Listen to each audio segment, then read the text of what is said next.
The hot housing market has forced a lot of couples to get financial assistance, and especially from parents. So, Eva, walk us through this because you deal with a lot of clients around this. What does that support look like from parents, or what can it look like? And how do parents protect themselves? Well, it's true. Again, stats tell us that 30 to 40% of millennials are getting help from their parents, right?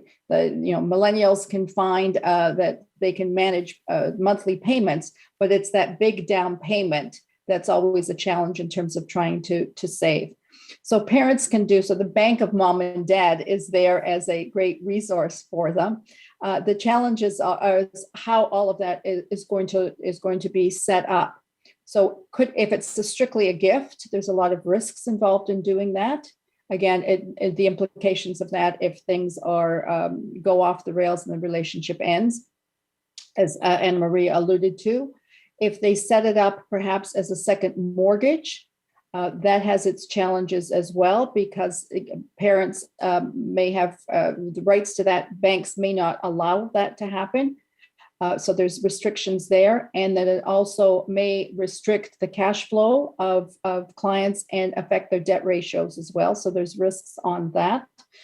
And we're hearing in some situations where parents are setting up either a line of credit for this money, which puts the onus in terms of their own financial plans going forward. So there's risks in a number of ways of doing this. And if it's just strictly a loan, then it needs to be papered properly. Because again, sometimes we see these loans happening or papered after the fact. It really was a gift, but now it's a loan, so I have to repay my parents. And again, that causes some confusion when they're looking at separation or divorce. So, Anna Marie, how do you advise parents to protect themselves then? What are some of the steps that they can take? Well, what's interesting is, and I think you mentioned this earlier in your show, is that with the divorce rates at 40%, and quite frankly, I think it's closer to 50%, just in my practical experience, the reality of the situation is it's very risky for parents to be gifting and or loaning money to their children without some safeguards in place.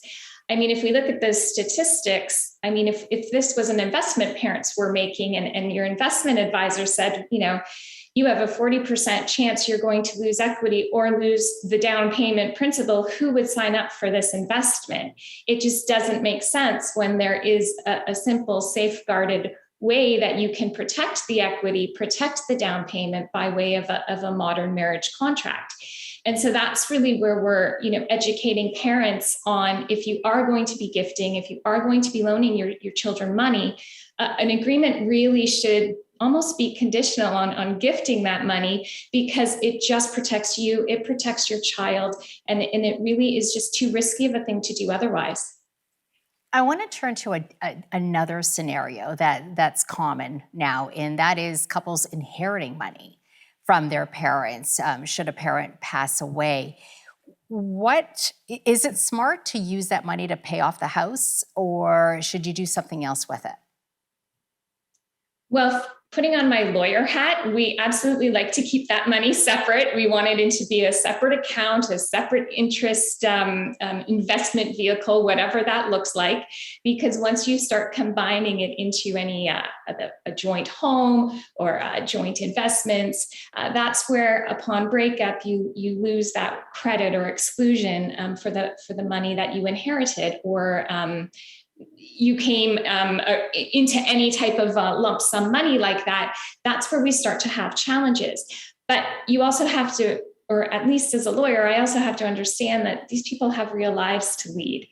And having a money sitting in a bank account when the couple is, looking to have more cash flow, to pay for children's activities or maybe a lower mortgage rate, it doesn't make sense from the family perspective to kind of siphon off that money and have it saved in a separate type of vehicle. So again, this is where we're having conversations with clients to say, look, you absolutely can put this money into your home or any other type of joint investment, but you just have to put an agreement in place. And the other kind of comment I just want to add about these agreements is, you can have these agreements after you've been married, and you can have these agreements after you've moved in together, because a lot of people don't realize that that is an option, and that is the way we handle a lot of these kinds of different situations.